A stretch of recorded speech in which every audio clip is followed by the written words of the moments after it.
할렐루야. 오늘도 주님을 찬양하며 주의 말씀 앞에 서게 되어 여러분 모두를 주의 이름으로 축복합니다. 하나님 말씀 이사야서 24장 4절 5절입니다.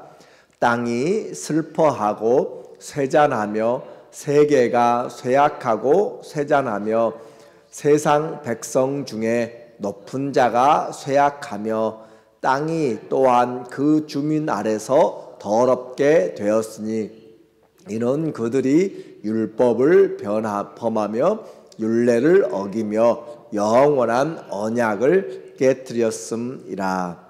아멘. 오늘은 삶의 변화 26번째로 온 세상의 심판이란 주제로 말씀을 같이 나누겠습니다. 우리는 성경을 보면 특별히 이 선지서들을 통하여서 반복하시는 패턴이 있습니다.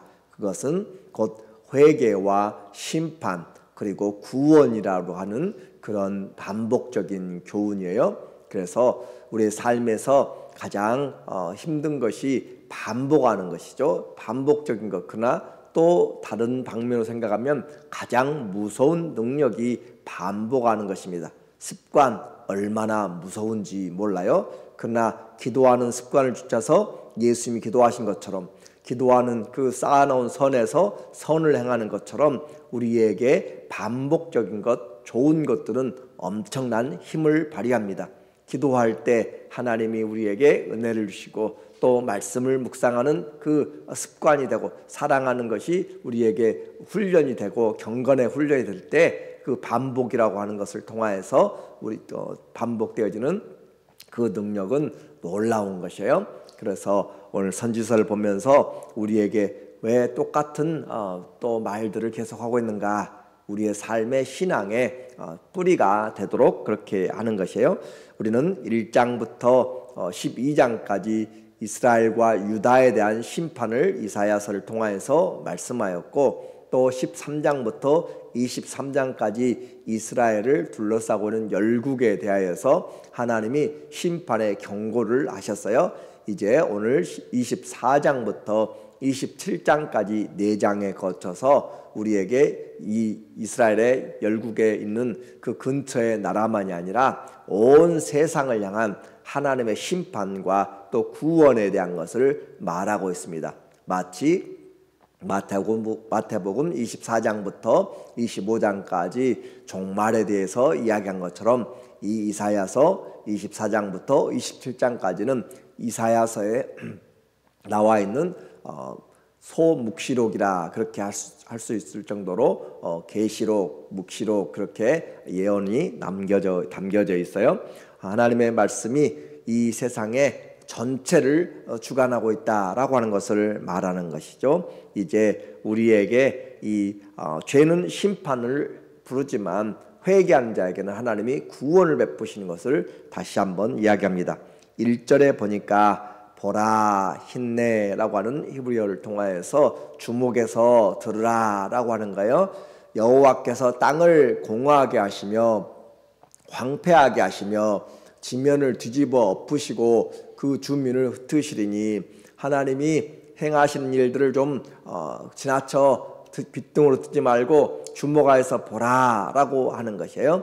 그러면서 하나님께서 그래요. 하나님이 창조하셨고 하나님이 심판하시고 하나님이 구원하시고 주권을 하나님이 가지고 계시고 땅만이 아니라 우리의 인생도 모든 것이 하나님의 손 안에서 되어지는 거죠. 여호와께서 땅을 공허하게 하시며 아무것도 없이 만들어버린다라는 것이고 황폐하게 하시며 하나님이 황폐하게 하신다.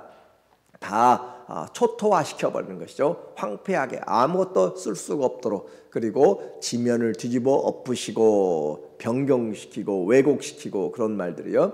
그래서 지면들을 뒤집어 엎으시고 또 뿐만 아니라 주민들을 흩으시리니 땅이 얼마나 지금 변동이 있는가라고 하면서 아무것도 소산물을 내지 못하고 다 뒤집어지고 그렇게 왜곡된다라고 하는가요? 심으면 싹이 났었고 열매를 거두는 것이 하나님이 주신 것들인데 약속이었는데 그것들이 무너지게 되는 것을 말합니다. 그래서 천지를 만드신 창조주께서 그 땅을 공허하게 그리고 황폐시키고 잿더미로 뿌리채 뒤엎고 사람들을 감수하고 흩어버리시는 것, 심판의 내용이죠. 그래서 하나님 앞에서 심판할 때 아무도 그 앞에서 설 자가 없습니다. 어느 차별도 없이 하나님은 전부 다 그들을 공의롭게 심판하세요. 2절에 보면 누가 어떻게 심판을 받는가? 백성과 제사장이 같을 것이며 심판 앞에서는 하나님이 차등을 두지 않습니다. 하나님의 공의로 하시기 때문에 종과 상전 다 동일하게 하나님의 눈 앞에서 받게 되는 것이고, 여종과 여주인이 같을 것이며 사는 자와 파는 자가 같을 것이며 빌려주는 자와 빌리는 자가 같을 것이며 이자를 받는 자와 이자를 내는 자가 같을 것이라. 이 말은 하나님 앞에서는 신분의 차이가 전혀 없다라고 함으로써 모든 사람들이 전부 행한 대로 사회적인 차별 가지고 있었던 것들이 다 아무런 의미가 없이 전부 하나님 앞에서는 행한 대로 심판을 받게 됩니다. 이 공의로운 심판, 그래서 반복적이면서 철저한 심판이다라고 하는가요? 3절에 다시 하나님의 심판이 땅에 임하게 됩니다. 땅이 온전히 공허하게 되고 온전히 황무하게 되리라. 여호와께서 이 말씀을 하셨습니다. 자, 온전히 1절에서는 그냥 공허하고 황폐케 된다라고 하는데 온전히 완전히 하나님 앞에서 심판이 철저하다. 이것이 여호와께서 말씀하신 것이라. 땅이 슬퍼하고 쇠잔하며 세계가 쇠약하고 쇠잔하며 세상 백성 중에 높은 자가 쇠약하며. 그래서 태초부터 하나님이 창조하신 때 아담의 죄로 인하여서 저주를 받게 되었는데, 또 노아의 홍수로 인하여서도 하나님이 언약을 세우셨는데 창조주와 피조물의 관계들이 무너지게 됨으로써 죄가 임하게 되었다라고 하는 거예요. 5절에 그 내용을 말합니다. 땅이 또한 그 주민 아래서 더럽게 되었으니. 심판의 이유가 왜 그렇게 되었는가? 땅이 더럽게 되었다. 누가 그 더럽게 만들었어요? 그 땅의 주민들이, 사는 사람들이 어떤 행동을 했는가에 따라서. 그래서 땅이 또한 주민 아래서 더럽게 되었으니 이는 그들이 율법을 범하며 율례를 어기며 영원한 언약을 깨뜨렸습니다. 하나님 보시기에 가증한 일들을 행하는 것이 지구촌 곳곳에 온 땅에서 일어나고 있는 모든 것들을 볼 때 도무지 하나님이 견딜 수가 없었다라고 하는 거죠. 그러므로 저주가 땅을 삼켰고 그 중에 사는 자들이 정죄함을 당하였고 땅의 주민이 불타서 남은 자가 적도다. 하나님 앞에서 그 하나님과 그 백성의 관계를 깨뜨린 결과 그 남았던 은총마저도, 그래서 사람들로 인해서 땅이 저주를 받고 이제는 땅이 사람들에게 소산을 제대로 내어주지 않게 됨으로써 경작을 해도 아무것도 얻을 수가 없게 피폐하게 되고 점점 사람들은 줄어들게 되고 흩어지게 됩니다. 하나님의 사람들에게 이 세상을 맡겨주셨어요. 지배하고 정복하고 다스리라 라고 그렇게 함으로써 우리에게 하나님을 대리하여서 잘 경영하도록, 그래서 아담에게 이 세상을 다스리도록 잘 운영하도록 이야기했는데 그 사실을 우리에게도 동일하게, 그래서 이 피조물들은 하나님의 자녀들이 나타나기를 간절히 사모하게 되는 것이죠. 좋은 나무들 잘라서 그것을 다듬고 그것으로 또 칠을 하고 금을 입히고 그렇게 해서 우상을 만드는 그런 일에 쓰이는 것이 원치 않는다라고 하는 거잖아요. 그래서 로마서 8장 20절부터 21절에 보면은 이 세상의 피조물들도 허무한 것에 굴복하는 것을 결코 원치 않는다. 하나님의 자녀들이 회복을 시켜야 된다라고 하는 거죠. 그래서 죄는 산과 바다 있는 곳마다 가는 곳마다 하나님을 대신하여서 우상들을 섬기며 온갖 죄와 살육들로 가득 차게 되어 버렸습니다. 사람들의 삶이 점점 악하게 돼가요. 어제도 어떤 뉴스를 보니까 유럽 독일에서 4월 1일 정오 12시를 기해서 독일 사람 누구든지 25g의 마약을 할 수가 있어 가지고 다녀도 전혀 무방하다. 개방을 완전히 해버렸어요. 그래서 개인적으로 25g 정도는 얼마든지 소지할 수 있고 집에서도 3그루 이상씩은 키워도 문제가 되지 않는다. 그렇게 합법화가 그렇게 나라 전체가 하게 되게 됩니다. 사람들을 점점 정신적으로 또 육체적으로 쇠약하게 만들어가는 그런 과정을 암처럼 이렇게 퍼져나가요. 그래서 사람들 사이에서도 자연의 이런 재앙뿐만 아니라 사람과 사람에 의해서 전쟁에 의해서도 황폐하게 되어 10절에 보니까 약탈을 당한 성읍이 허물어지고 집마다 닫혀서 들어가는 자가 없으며 포도주가 없으므로 거리에서 부르짖으며 모든 즐거움이 사라졌으며 땅의 기쁨이 소멸되었도다. 성읍이 황무하고 성문이 파괴되었느니라. 하나님 앞에서 심판을 받게 되고 또 사람들이 약탈하고 그렇게 됨으로써 결국 모든 기쁨과 즐거움이 다 사라져 버리게 되는 것을 보게 됩니다. 이 땅에 심판이 오게 되면 우리에게 아무것도 남지 않는다. 그러나 그와 같은 힘든 가운데서도 우리는 하나님의 말씀을 가지고 살아가는 자, 지키는 자, 인내하는 자, 그 사람들에게는 하나님의 구원의 시간이 되는 거죠. 14절 보면 무리가 소리를 높여 부를 것이며 여호와의 위엄으로 말미암아 바다에서부터 크게 외치리니. 아무리 힘들고 어려운 가운데도 하나님은 거룩한 뿌리들 구루터기 가운데서도 하나님이 싹이 나게 하시는 것처럼 하나님의 사람들을 곳곳에 심어서 주의 말씀을 땅끝까지 증거하는 일을 하고 계십니다. 그러므로 여호와의 위엄으로부터 말미암아 바다에서부터 하나님이 준비해 놓으신 사람들 하나님의 말씀으로 회복과 구원이 있게 되어 그러므로 너희가 동방에서 여호와를 영화롭게 하며 바다 모든 섬에서 이스라엘의 하나님 여호와의 이름을 영화롭게 할 것이라. 완전히 대조적인 그런 상황을 말해주고 있습니다. 심판은 동전의 양면과 같이 구원이라고 하는 것을 담고 있어요. 그래서 우리에게 하나님은 죄는 심판하시지만 회개하고 나오는 자들에게는 구원의 기쁨, 그것이 우리에게 있다라고 하는 것이죠. 그래서 결코 하나님 앞에서 하나님이 우리에게 감당하지 못할 시험들을 허락하지 않고 하나님의 사람들을 지키시고 보호하시는 것을 분명하게 우리는 믿어야 됩니다. 환난 때에도 나를 부르라 라고 하시잖아요. 내가 너를 도우리라, 내가 너를 세워서 구원하리라, 그 행위를 옳게 하는 자에게 구원을 베푸리라, 그렇게 이야기하고 있습니다. 하나님 앞에서 우리는 언제든지 어떤 상황이든지 하나님을 올바로 섬기면 하나님의 구원의 은혜가 있게 됩니다. 그런데 여전히 하나님 앞에서 또 하나의 그런 어려움들이 있어요.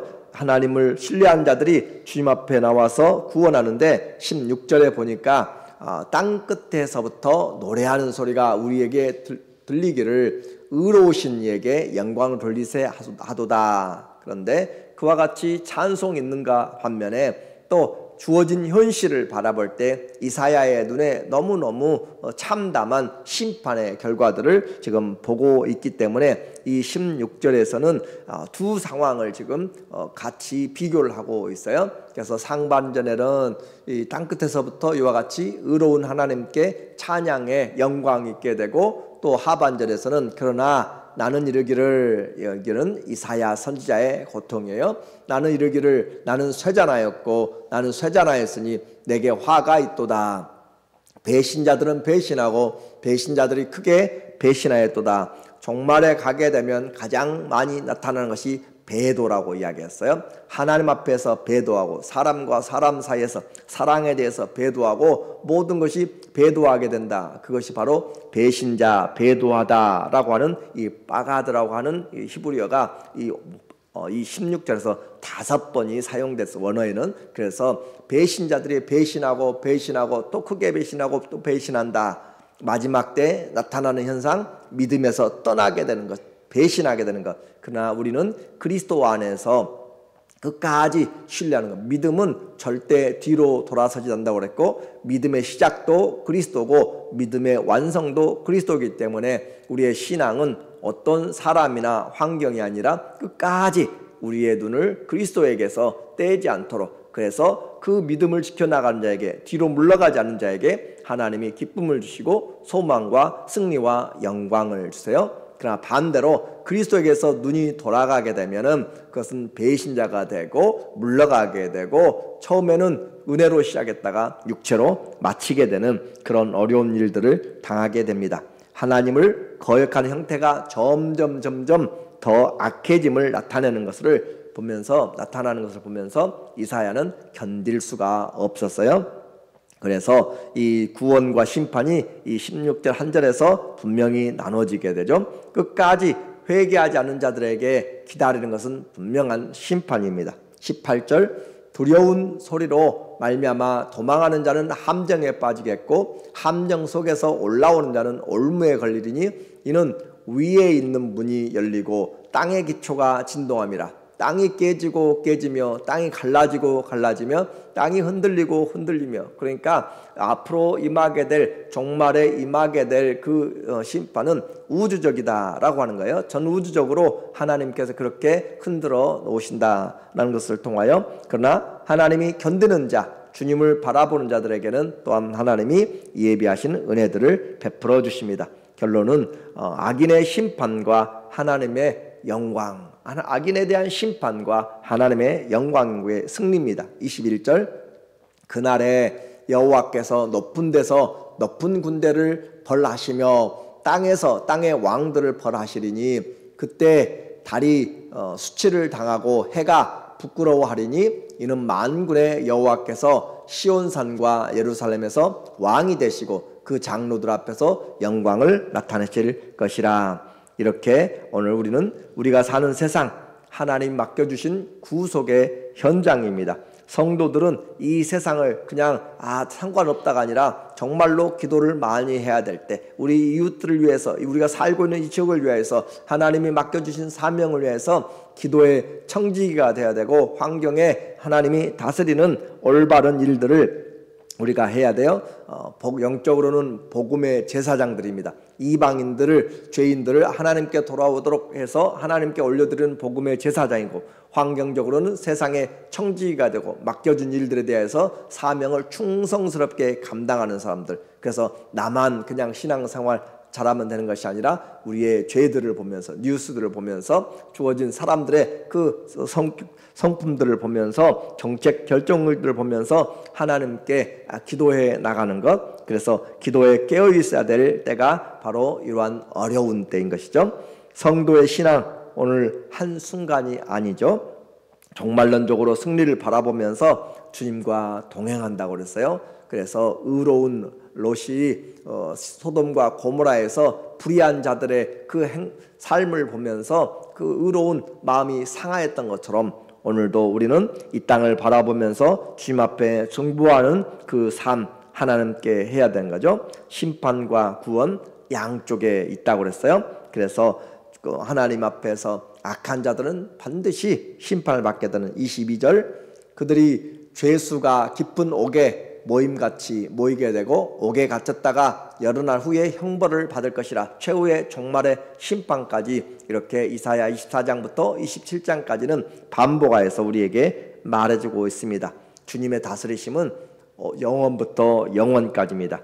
이 땅을 보고 우리는 만족하거나 이 땅을 보면서 무관심하거나 그렇게 해서는 안 되는 것이죠. 끝까지 주님의 통치를 바라보면서 내가 오늘 이 시대 이 장소에 여기에 이 사람들과 있는 것은 그 사람들을 위하여서 세우기 위한 것입니다. 그러니까 우리는 선한 싸움을 해야지 다투거나 또 서로 마음 상하거나 그렇게 하는 것으로 시간을 낭비할 수가 없는 거예요. 종말을 사는 성도들의 자세, 특별히 이와 같이 심판을 준비하면서 땅의 것들로 우리의 마음을 새기지 말고 위에서 부르신 표대를 분명하게 그리스도를 보아야 되는 것이고 죄인의 형통을 부러워하지 말고 배신하지 말아야 돼요. 믿음에서 사랑에서 소망에서 뒤로 물러가지 아니하고 그리고 심판은 예외가 없다는 것을 통하여 주님 앞에 쌓은 선에서 선을 행하고 쌓은 악에서 악을 행하게 되고 의로운 자는 계속 의롭게 하라 거룩한 자는 계속 거룩하게 되라 라고 하는 것이 주님의 심은 대로 거두는 것입니다. 우리의 삶에서 오늘도 주님, 내 주위의 이웃들의 이런 모든 죄들을 우리의 죄입니다, 우리의 하나님 연약함입니다, 하나님 앞에서 고백하면서 주님이 올바로 회복시켜 주시기를 원하는 그리스도의 은혜가, 구원의 은혜가 이 지역과 우리 때문에 복을 얻도록 같이 기도하는 우리 모두 되기를 예수님의 이름으로 간절히 축원합니다. 아멘. 기도합니다. 하나님 아버지, 누가 심판의 때 주의 심판을 가로막고 눈물로 기도할 것인지 예레미야가 아버지 하나님 묻고 있는 것처럼 오늘도 우리에게 이사야 선지자를 통하여서 우리에게 당한 또 맡겨준 이 시대의 삶에 하나님 앞에 기도하면서 주님 앞에 맡깁니다. 주님 도와주시고 우리의 아버지 정책의 모든 결정자들, 의정자들, 하나님 우리의 자녀손들 듣고 보고 행하는 것들에 대하여 주님 앞에 간절히 구하며 주의 선한 도우심을 구합니다. 주님이 함께하여 주시고 주의 의로움이, 공의가 아버지 하나님 나타날 수 있도록 주 다스리심을 우리 안에서부터, 우리의 생각에서부터, 우리의 삶에서부터 나타내게 도와 주시옵소서. 예수님의 이름으로 기도합니다. 아멘.